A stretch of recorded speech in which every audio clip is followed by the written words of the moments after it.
Racing to the 2020 Kentucky Derby and Kentucky Oaks. Let's take a look back at last Saturday's action at the fairgrounds. We had the Lecomte Stakes, also the Silverbulletday and Enforcible, the full brother to Mo Haymen. Remember him on the trail a couple of years ago? He picked up the victory at the fairgrounds, loving that long fairground stretch. And what kind of happened is he got out of the gate good, was kind of wide on the back stretch, and then slowly started to pick up horses going into that second turn.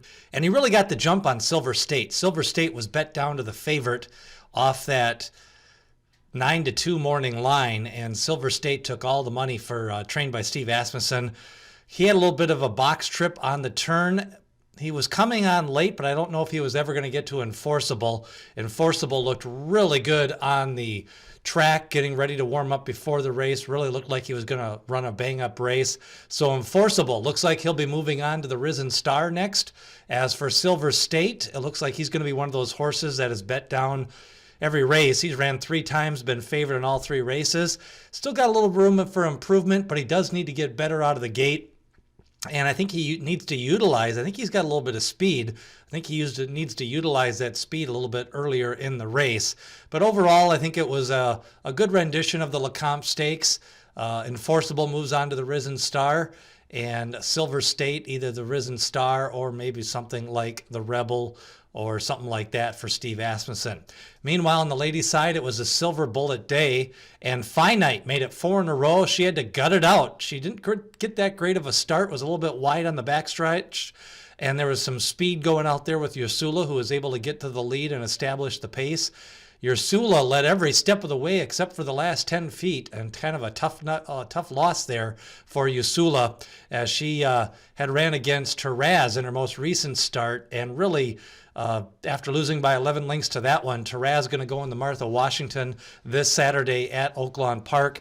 So again, I think the top 2 here kind of separated themselves. Tempers Rising came closing late, looked like she was going to maybe get a part of the action.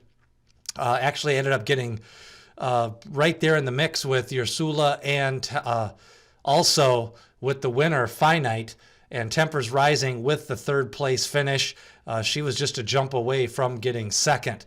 So again, I think we'll see probably Finite possibly in the Rachel Alexandra.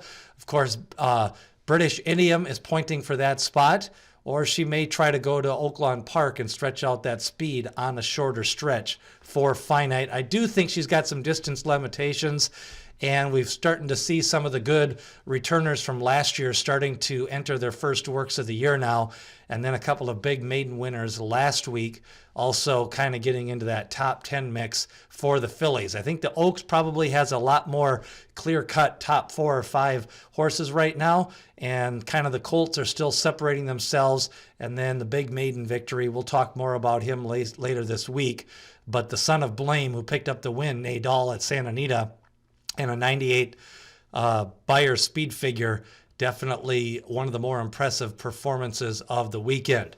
So the Lecomte Stakes and the Silverbulletday Stakes are in the books. Next up, we've got the Holy Bull coming up on February 1st, along with the Robert Lewis, 1,000 words pointing for the Robert Lewis, and 'Tis the Law going to be favored in the Holy Bull Stakes. Who did you like the best coming out of the Lecomte Stakes? Also, what was your thoughts on Finite? Can she go a little bit further if the pace is a little bit more moderate for the Son of Munnings? Leave your comments below, hit the like button, and subscribe as we lead you up to the 2020 and 2000 Kentucky Derby and Kentucky Oaks.